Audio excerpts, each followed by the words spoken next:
like to hear the panel on the role of the labor movement in the movement for health justice. We've got some incredible nurses here that are going to talk about that fight. Upstairs in the West Room, there will be a panel on gun violence prevention and mental resilience with Dr. Allison Freeman from Moms Demand Action and our amazing afternoon keynote speaker, Brandy Loveland, who will be joining us upstairs in the West Room. So now I would like to call up Anna Djordjevic from NYSNA, Margaret Franks, RN from NYSNA, and John, John Batson, I'm sorry, thank you.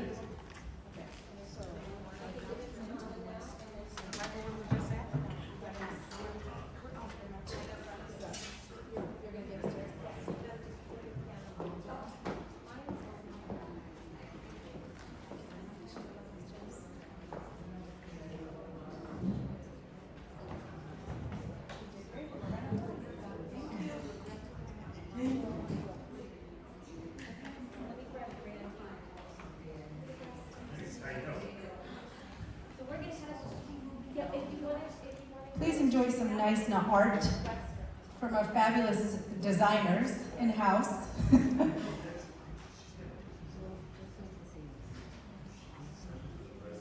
Speaking for racial justice.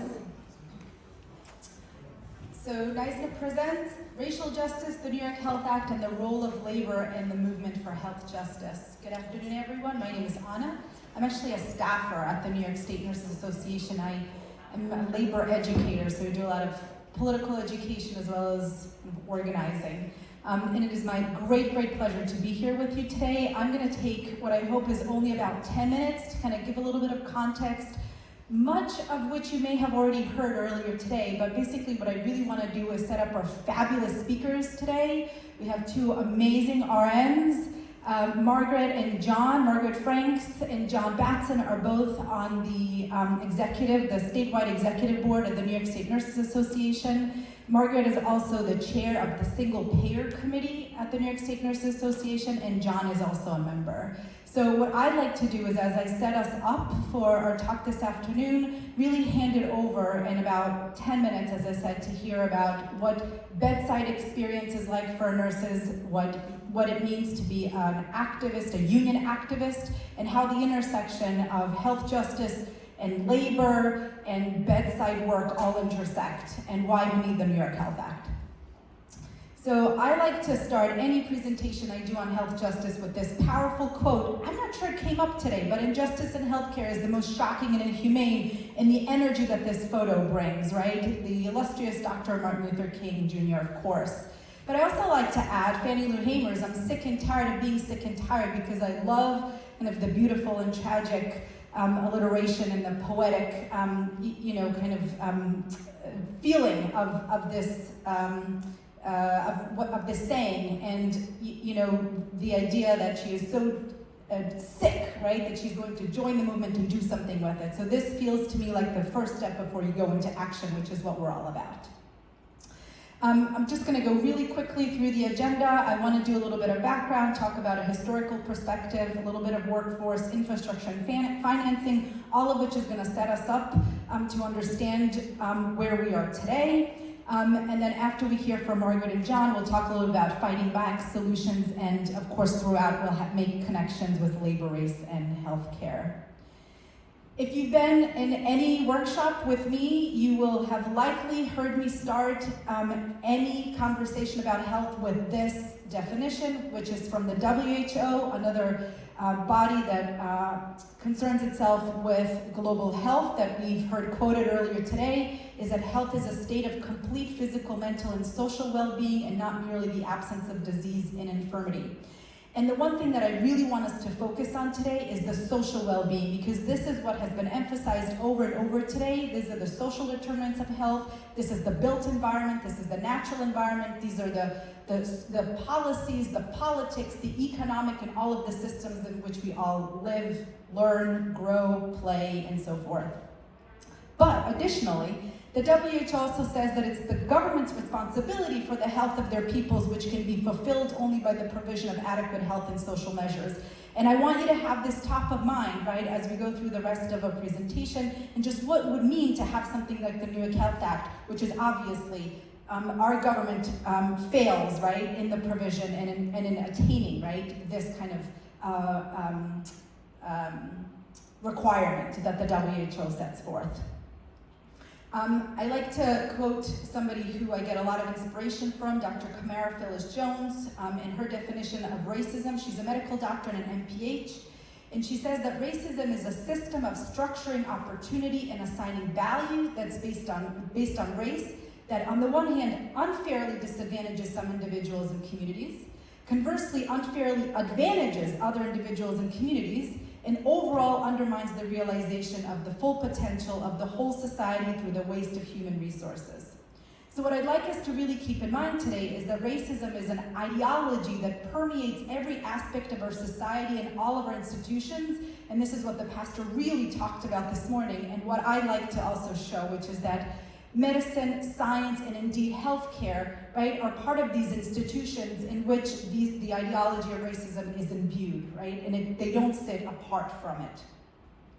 So I'm going to show an image that you already saw today, and without going into too much detail because you heard a little bit about it, I just want to add two things. So for anyone who wasn't here this morning, I should just say, Dr. J. Marion Sims, who's the guy with the crossed arms on the right-hand side there, did experimentations on the woman who is in front of him, who is referred to Lucy, but we also know that her non-Christian name was Anarcha. So this is Anarcha, and not only were these experimentations done over the course of 2 years, it was without the use of anesthetic, right, even though we knew of its existence.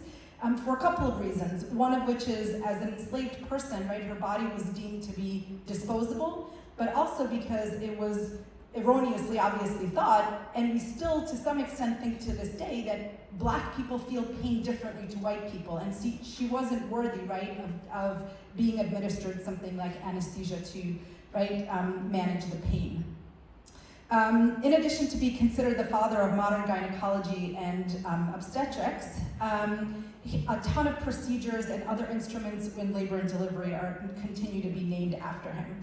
The one thing that I'd like to add to the story that from what you heard from the pastor this morning is that the circumstance in which this happens. So in 1808, US Congress bans the import of new slaves to the United States. So basically what that means is that the enslaved women now need to not just work the fields, right, and do domestic work, but they are now charged with producing more free labor. And so why the slave owners are actually bankrolling this guy's medical advances is so that he can figure out treating something that's called vaginal fistula, so that the women would be able to produce more free labor on the plantations. The reason I want to emphasize this is just to say that this medical advancement, right, is happening at a time that obviously benefits, right, some folks, in this case his buddies, his slave owner buddies, who are also offering him free bodies on which to experiment, but also this kind of investment is what they're looking for in order to be able to produce more free labor. So I'm making the connection between medical and scientific advances, right, and the economy and the politics and the political context out of which this comes. I don't know if you can read this, but these are just some more examples in which both medicine and science are used to justify discrimination, racism, and other kinds of ways of, right, and on a hierarchy, valuing, categorizing and valuing, folks with different backgrounds. So these are two definitions of what scientific and medical racism are, and I won't dwell on them, but they're there for you to take a look. Because I want to move over to I noticed somebody was taking a picture, so I just want to make sure that you get your snapshot. I want to just make a comment about the workforce, This is, again, I'm talking about the American context, I'm talking about kind of the origin. When we talk about doctors, they tend to be male. The nurses, as you can see in the picture below, tend to be white, right? And in the third picture you see, there's a woman of color, a wet nurse. So that's where a lot of the informal, unacknowledged care work happens. And I want you to think about what that means today in terms of the power of organizations such like the American Medical Association, that is traditionally white and male, that has traditionally, again, stood in the way of something like kind of healthcare reform that we're talking about here, whether it's Medicare for all, right, or the NYHealth Act, versus the kind of work that still happens, like I said, mostly unacknowledged in our communities that we do on a day-to-day basis, but even within our hospitals, right, the hierarchies of the doctors, the nurses, the aides, right, the racialized background, the gendering of it, all kind of has its, has a historic kind of provenance. Another thing to note is that hospitals initially in the United States were created as various kind of groups arrived in the United States. So how we know that in part is that remains in their names. So if you think about Kingsbrook Jewish, Methodist, Mount Sinai, Presbyterian, right? Those names in them contain where the kind of the groups that formed these kinds of medical systems for their people came from. And initially, right, hospitals were connected to charities, they were connected to religious orders, and a lot of times it was nuns and other kinds of, folks who dedicated their lives to, to God, who were doing this kind of labor. But there was no opportunity for a centralized system of state ownership when it comes to hospital to develop in the United States. And at some point in the 19th century, a lot of things kind of converged, but the transformation of hospitals, of places of medical science places of medical and science and business instead of social welfare happen. And basically when that happens is the second half of the 19th century. Young, mostly white men are being trained as doctors in Europe. They come back to the United States and they say, hey, not only is germ theory now, right, the main kind of has emerged, we have the emergence of public health, right, as a discipline, but they're also seeing a new paradigm of science, education, and healing coming together in Europe, and they want to replicate that in the United States. Well, instead of coming to a government agency or a government entity, they go to the robber barons at the time, right? We call it the Gilded Age, second half of the 19th century, and they say, how about you bankroll one of these centers that is modeled after the models, the hospitals in Europe. And so Johns Hopkins is one such hospital where you have, like I said, education, science, and caring all kind of come together. But why I say that is to this day, right? Think about Zuckerberg's hospital in San Francisco, the NYU Langone system in New York City. There's the corporate model, right? That is really in the profit-driven model, right? That has its, like I said, its origin 100 years ago that kind of persists to this day. Another thing that happens is at the same time, because we're developing these new centers of learning, a Flexner report is issued, and this guy Flexner goes around to the existing medical schools to look at whether they're up to snuff, essentially, on kind of medical education. And what he does in the process, he closes 5 out of the 7 schools that are training black doctors. And not only because they were subpar, but also because he doesn't think that black doctors or black healthcare professionals should be doctors. They should kind of be he calls them hygienists, right? So like secondary to the white doctors. And to this day, people say that you can chart and connect the lack of black, especially doctors and other professionals in the medical field, to this guy's intervention, the Flexner report. Henrietta Lacks, great book. If you haven't read about her life, she goes to said hospital, the Johns Hopkins, for treatment, and the doctors are totally fascinated because what they find are these reproducing cells and tumors that her body is riddled with. Without her consent, they harvest these cells. Multi-billion-dollar biomedical industry comes out of that, is born, I'm talking about 7 years ago now, with no compensation to her family, until much more recently where there's been an effort. around it. But all of this is to say, from Anarcha to Henrietta Lacks 100 years later, consistently we're using Black bodies of sites of experimentation without any compensation, with no acknowledgement, right, in order to advance medical and scientific, for medical and scientific advancement, right, in the name of science and in medicine.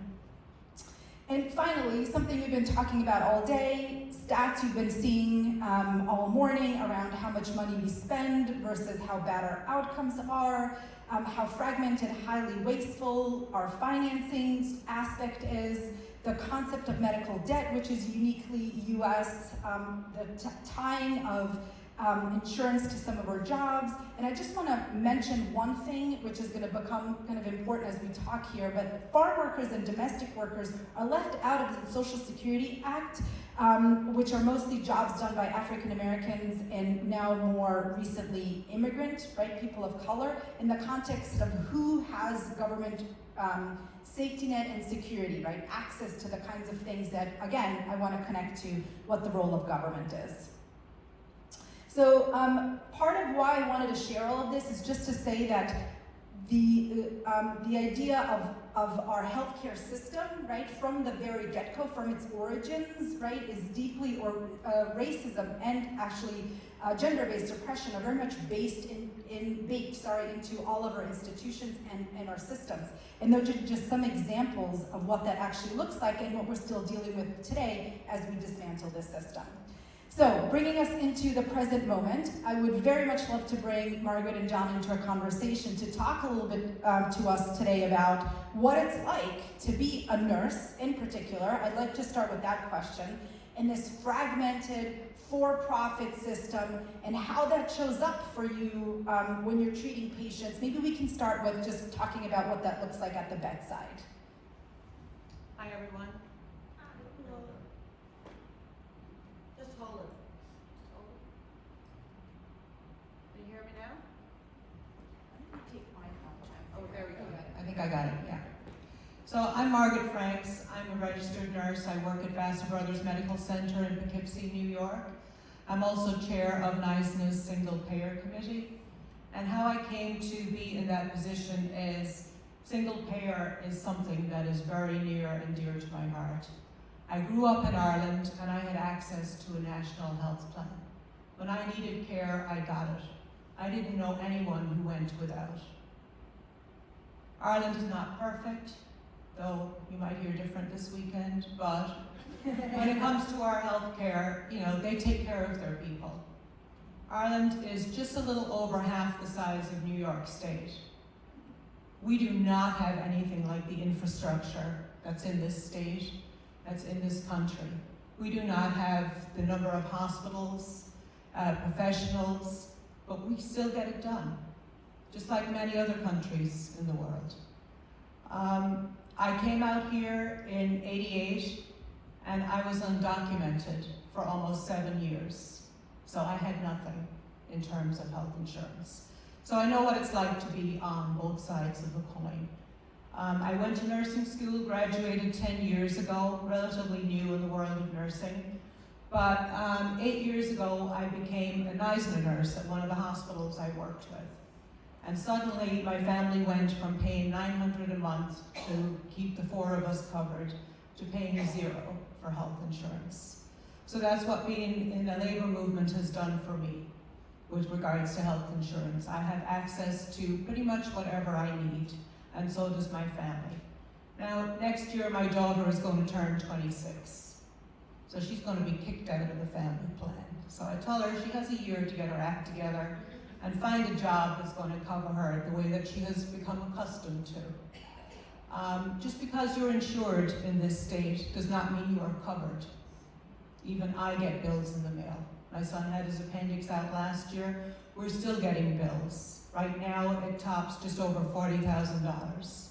He wasn't even in the hospital 24 hours for that surgery, and the only reason why he was kept overnight was because I worked there, and they did me a favor. Why is labor involved in single payer when I get to pay nothing for coverage, you might ask? Well, over 30 years ago, a group of NYSNA nurses went to Assemblyman Dick Gottfried, and they sat him down and they said, this is why you need to get involved with single payer. And after that conversation, he said, yes, this is something I need to get behind. Now he has retired since. This was a fight that he fought for decades, and still we don't have it. That goes to show you what we're up against. But I believe that when we come together, that we can change the conversation. Just because others before us might have laid the groundwork and we didn't get there, we need to keep that fight. We need to keep that fight going, because we all know people who are not covered. We all know people who start the year with a high deductible. We all, as a nurse, as a bedside nurse, I work on a med-surg floor. I don't have like a specialty. I'm not in maternity. I'm not in ICU. I'm getting regular people coming into me. I'm discharging them and educating them on follow-up appointments that I know they will not make or keep. I'm educating them on scripts being sent to the pharmacy that I know they can't afford to pick up. And I know that they will be back to me in a couple of weeks. We call them our frequent flyers. They come to us because they have nowhere else to go. They have no other option. And this is wrong. We pride ourselves in this country on being the best, but we're failing our citizens. We're failing them by not providing them with access to healthcare and forcing them to live with healthcare inequities. Because that's what happens when you don't take care of people. In New York State right now, we have birthing centers that have been shut down because hospitals and corporations have decided that it's not profitable to help you have your child. What message are we sending to our future? Well, we can't make money out of you coming into the world. What message are we sending our senior citizens when after years of hard work and focusing on their retirement and what they can and cannot afford to live on, that we're not going to cover long-term care when they need it? They helped to build this country. They helped to make all of us what we are today. And we're letting them down by not providing them with the basics. We're not letting them have that retirement comfortably. They're out there working again just to get some sort of coverage, just to get some sort of access. My own in-laws right now are setting up a trust so they don't lose their co-op in the Bronx. My mother-in-law has dementia. This is what we're forcing people to do. We're forcing them to make choices. Do I get to keep what I worked hard for? Or do I get to give it away? So I ask you to join us. You don't have to be in a labor movement to enjoy healthcare. It should be there for everyone. It works everywhere. We have our VA system. Again, it may not be perfect, but look what it does. Look what it does for so many. It's possible. And to the detractors that say, we can't afford universal health care, I say to them, we can't afford not to have universal health care because it gets more expensive each year. And I'm tired of seeing the same people coming in and telling me what they can't do because they don't have access. We're so much better than this. And so I ask you all to join us in this fight and to help us get this passed. Thank you.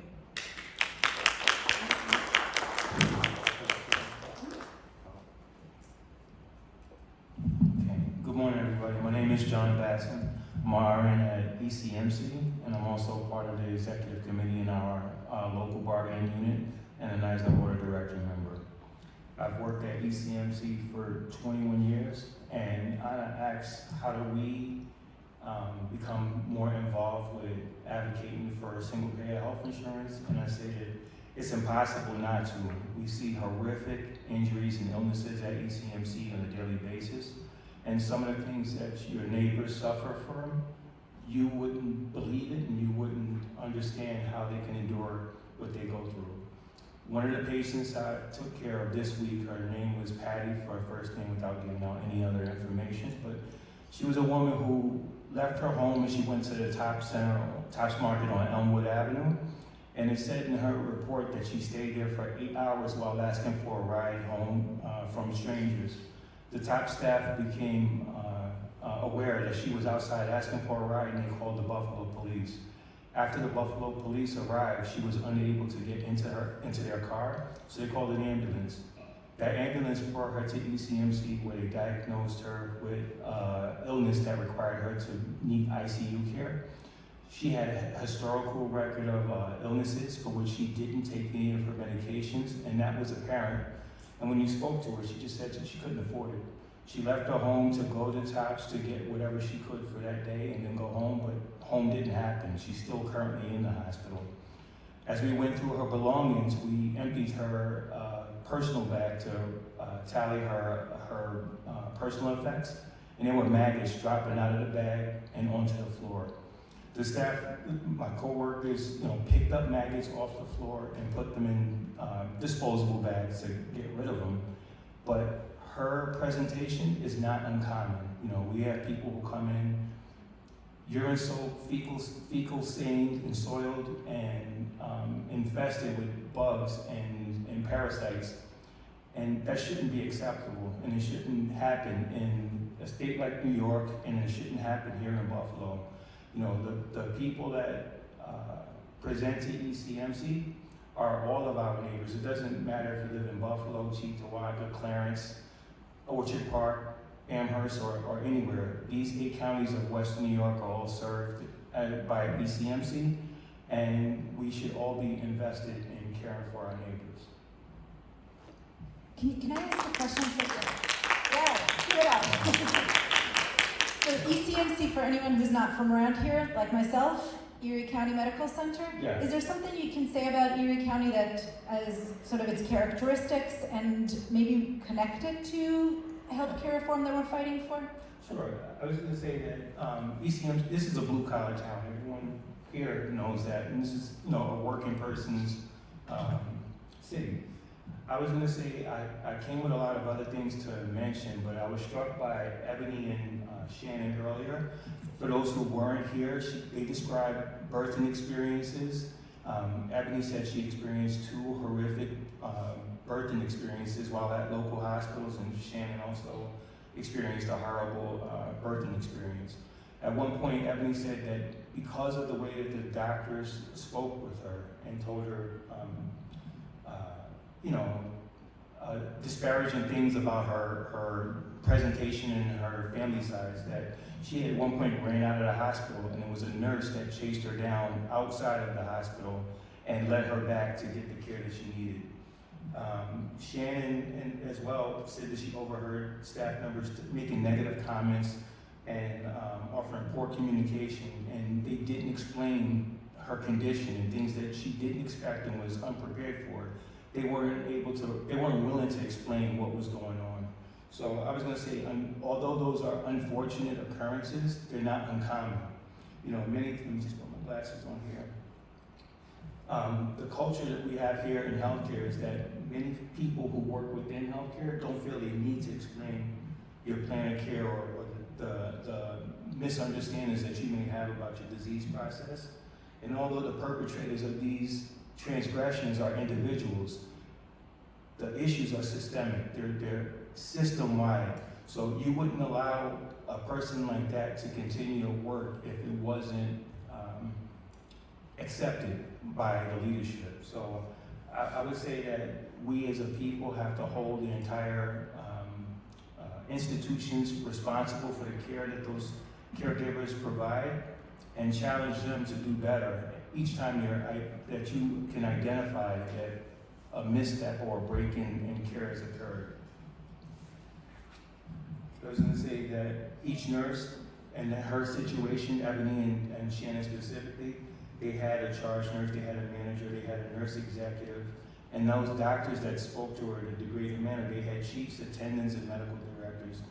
And institutions that have become so big, such as ECMC, the people who create the landscape that we work on are so far removed from the bedside that it is hurting the daily patient who presents to the hospital. And again, as I said, institutions should be held more accountable. Margaret? If I could just add, Vassar Brothers announced last week that we're being taken over by Northwell Health. And, I mean, the big buzzword in the announcement was exciting. This was an exciting time to be a patient in the Hudson Valley. It was going to be exciting to have this corroboration.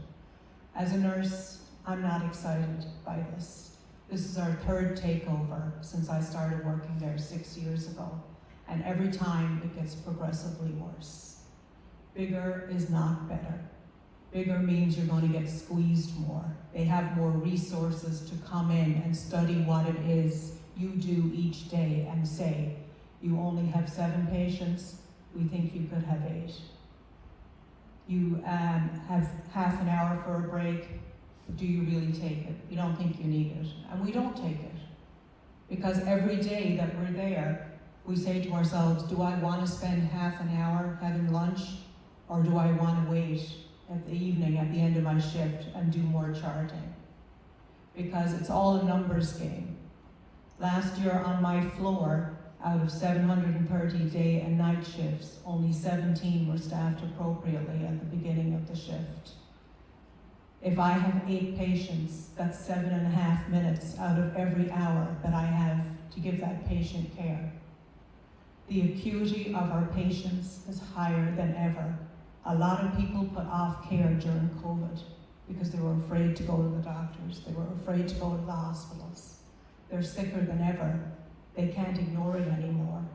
Our diabetics are coming in. They're getting their limbs amputated. We have people with advanced cancer that might have been caught had they gone to the doctor a year or 2 ago. Our people are sicker. They require more care. And that's something we can't give them. We can't give them the time because it's not budgeted into our day to do that.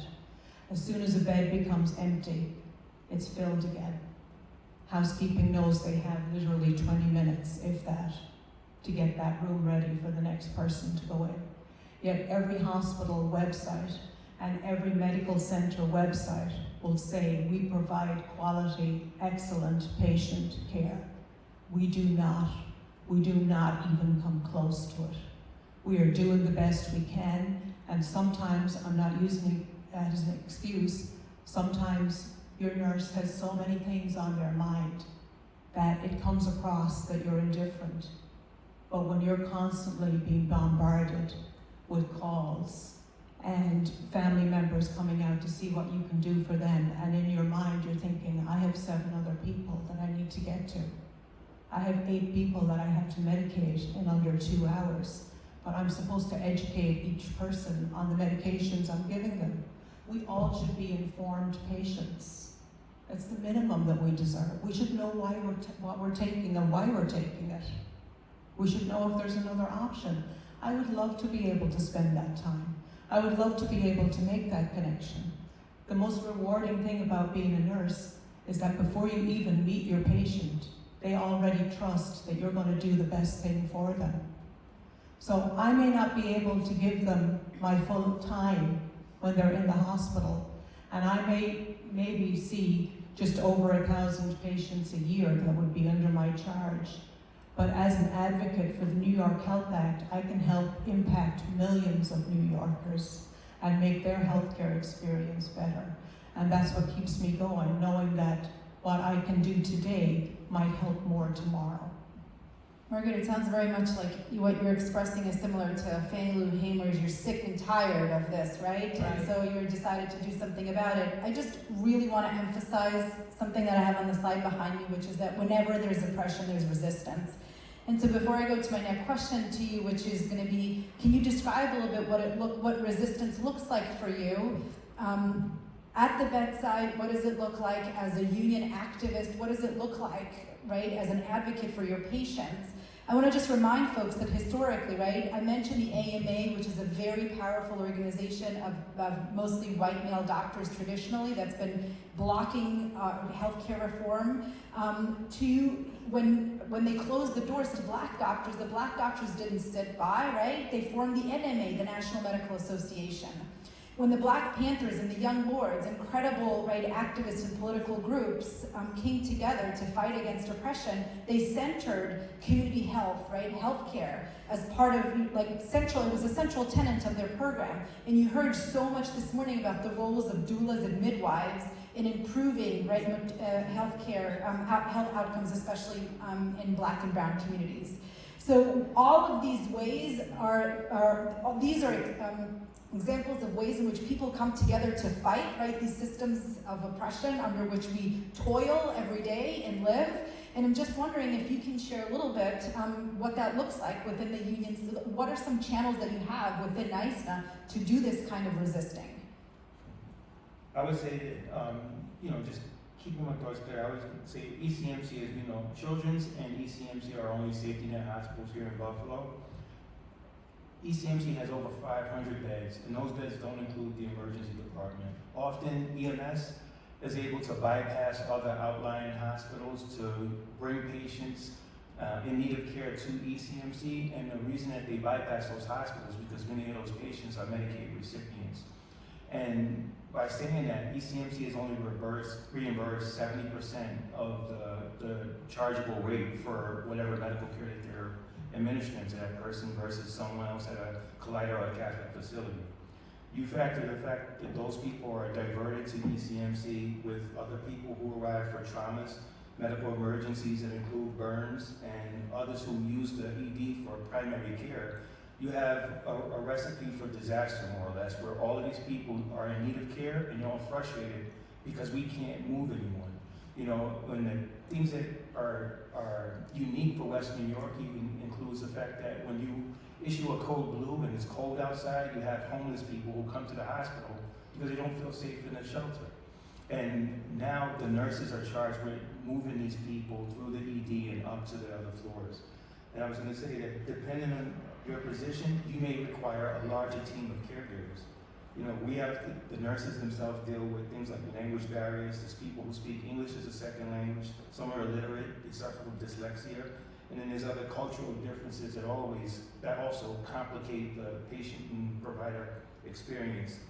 Nurses themselves, they deal with threats of violence, they deal with actual physical violence. All of us that are nurses have known, if we haven't ourselves experienced violence against us. We deal with heavy workloads, and then there's also the burnout from things like death and dying. There is no spiritual support for a nurse who may be your nurse, as well as Margaret said, for 7 other people. But you have a patient next door that died and someone put their call light on, and you have to put the face on of a brave person and walk in that room and pretend nothing is wrong, when you knew that maybe that person next door that died didn't have to die. Had they gotten the care that they needed before they came to the hospital, had we had single payer insurance where they were able to get insurance and treat their chronic illnesses before it came to this, we would be in a much better place, and those interactions would be much, much better and more fulfilling. A nurse doesn't live on, hoping that someone dies. Your success is seeing a person progress. And if your progression includes, unfortunately, death, we want you to die with dignity. We want to be there with you. We want to share that time. People shouldn't die alone, but unfortunately, in many cases, because we're overworked and overwhelmed, they do die alone.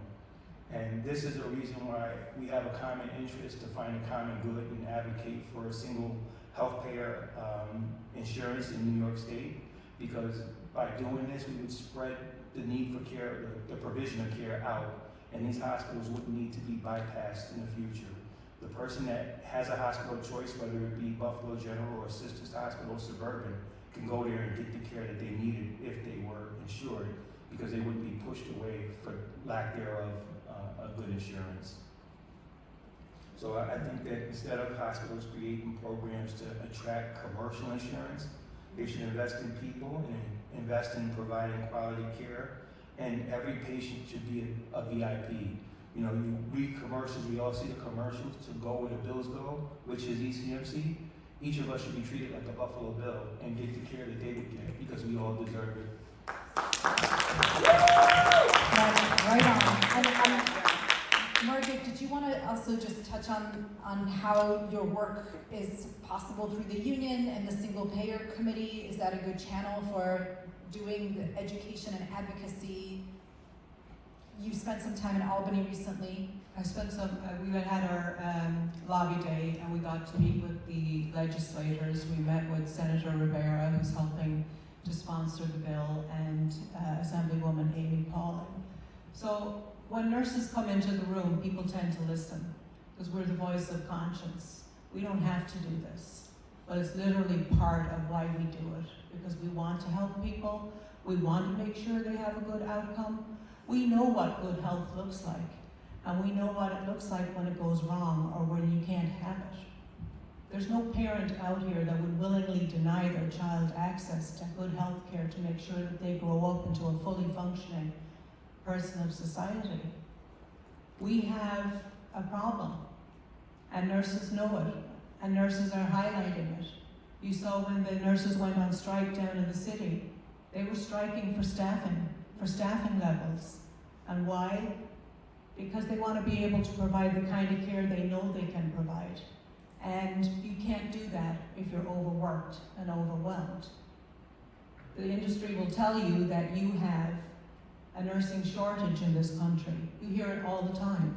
We hear it from our legislators. My hospital last year hired 158 nurses and 134 left. That is not a shortage of nurses. That is a retention problem because they do not want to come in and be worked in those conditions. And that's what corporations are telling them. We need to make more profit. Nurses are too expensive. Techs are too expensive. Why should we have a secretary for every floor when the nurse can pick up the phone and answer it? So we are being squeezed, so each takeover squeezes you even more because you have all these experts who are so far removed from the bedside. They don't know what they're talking about. They don't walk in our shoes. They don't even have to interact with patients. Because if they did, they may think about changing it, because those patients would let them have it. Instead, we bear the brunt of that interaction. We're the ones they hold responsible. Why weren't you here when I needed you? Thanks, Margaret. I just want to say we're so lucky to work and be members of a social justice union, right, that fights for the rights and dignity of our workers, but so much more, right, for our patients and our communities. And something like health justice and the New York Health Act are front and center in terms of, you know, the things that we are absolutely 100% like front and center when we do these kinds of advocacy demands and education in our communities. I want to just, as a reminder, I have this is a title from The Atlantic about the fight for healthcare has always been about civil rights. A reminder to all that both Medicare and Medicaid are two public programs come out of the civil rights movement. And both of those public programs are very much an issue of racial justice. And in any society, 80% of healthcare is for what in our society would be the patients of Medicare and Medicaid. So the impoverished, the old, folks who need long-term care. So I just want to ask, and you've been hearing this all day, right? But the other 20%, those of us who are younger, those who are healthier, those of us who work, right? Our money is being siphoned off instead of added to, right, the single pool, which again we pay for through our tax money, right, to take care of obviously, you know, folks who are most vulnerable and need care the most. So I'm going to put this as a solution for you to kind of contemplate as you also may be thinking about your questions for Margaret and for John. If you have questions, what it's like to be a healthcare provider and a union activist, to both experience what it's like at the bedside to work in this tiered, unfair, unjust system and what we're doing to rectify it, and how unions are or aren't helpful in this fight for health justice. We're happy to take questions from the audience. Oh, two at the front. Can I actually go to one to the back and then I'll come to the front? If you can tell me your name, please, and if you have an affiliation or anything else, like what brings you here today, and then ask your question kindly. Hi, my name is Beverly, welcome. Yes, and I'm the League of Women Voters here. League of Women Voters. Woohoo! Thanks for being here. Okay, first of all, ECMC. I remember ECMC, which is the Erie County Hospital Medical Center, was a county hospital. I remember good when the Congressman Giambra, if I'm not mistaken, is his name. This guy took the county hospital, and it is more to rich people than it is to the poor people that it was here for. There's a Sheehan Memorial that closed, that was downtown and near William Street, Pine Street, William Street, on Main Street. They closed that hospital. There's majority poor black people, poor people in the city. They closed that hospital. The Miller Fillmore Hospital that was on Delaware, they closed that hospital. So they forced people to go to Miller Fillmore Suburban, Sisters of Charity. So Beverly, we just have 5 minutes. Do you have a question? Yes, my question is, if there was a way that the union could help stop building these hospitals, they have these emergency care places that people go to, that's just as much as going to the hospital. You know, so what can you guys do to help us either build hospitals better and close some of these emergency places, because they are just draining pockets also. Well, it's all part of the same problem. What I was going to say is for Joe Giambra, when he changed ECMC's corporate status, he made it a public benefit corporation, and the intention there was to allow ECMC to enter into contracts without the councils needing to vote on yay and nay for those things. So we're supposed to streamline the hospital business. As far as like removing Miller Fillmore gates and closing Sheehan, those are the problems that we're still fighting. What we see today didn't just start yesterday, it started years ago. And basically it's like amputations that you said on a diabetic person. They chip away, they take a toe, they take a foot, they take a leg before they're finished. You know, you get as much as you can out of it before you take it all away. So in the immediate care, Well Now, or all of the other urgent care centers, those are all for-profit businesses. You know, you don't want that. They're there to alleviate the strain on the emergency department for people who can't afford it, for people who do have insurance. They don't take Medicaid. So if everyone was able to have one insurance, the single payer system, you wouldn't have a need for that. That's the way that you put them out of business. You don't need to build another hospital. You need to staff the hospitals that you have with good people that provide quality care, and then force the powers that be to invest in those hospitals, because none of these ailments, aside from COVID, is new. We're dealing with the same problems that we've dealt with for 100 years. Thank you so much, John. We have 3 minutes. There were 2 questions in the front, so if you want to ask a succinct question, get a succinct answer, tell us who you are, where you're from, and who the question is for, please. My name is Tanika. I work at Erie County Medical Center, and I'm a LVU delegate along with John. With us being a county hospital, do you think it'll help the disparities of healthcare if the people that work there actually live in the community around the hospital, so that they actually care about the people that they serve? Do you think that will help? For whoever wants to answer. I was gonna say, she wanted to know if forcing people or advocating for people who live in the community to work in the community and work at ECMC, if that would be a beneficial thing. It's always beneficial if you can get your care locally. One of the things that our lobby day was about was fighting to prevent New York from becoming a compact state. And in a compact licensure, as a compact licensure state, that means that you can get people from Ohio, Pennsylvania, Texas, or wherever to come to New York and practice. Those people don't know you, they're not related to you, and they have no investment in your community. So it's not a good thing for New Yorkers to allow that to happen. Someone can be getting disciplined for their license in Florida, and before the discipline is final, they'll fly to New York and get a job here where we need help.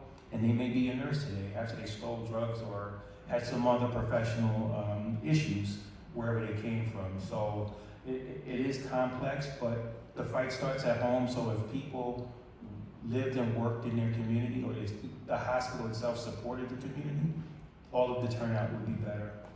And most people choose to work somewhere else because their local hospital is not treating them right for one reason or another. They may be staffed more appropriately if they go 20 miles down the road. I work at my local hospital, so I have a vested interest in keeping that going and holding them accountable, but I'm not the only one. There could be, we have young nurses that come in, they just are there to get their 1 year experience so that they can go travel. You're not a nurse after a year. It takes a good 2 years to become a nurse. And when you travel like that and you have 13-week contracts, you don't have any ties to the people you're serving. I'm just going to end with one thing. You are only as healthy as the person you're sitting beside. If COVID showed us anything, it was that. And if we don't give people the access to health care, it dooms us all in the end. Well, amen to that. It's 3 p.m. and a huge round of applause. Thank you both so very much. Timothy, I saw you, Timothy, right? Your question? Maybe you could talk to John and Margaret separately. Thank you so much for being here. I know we have another panel coming up, so I'm going to just say thanks again, and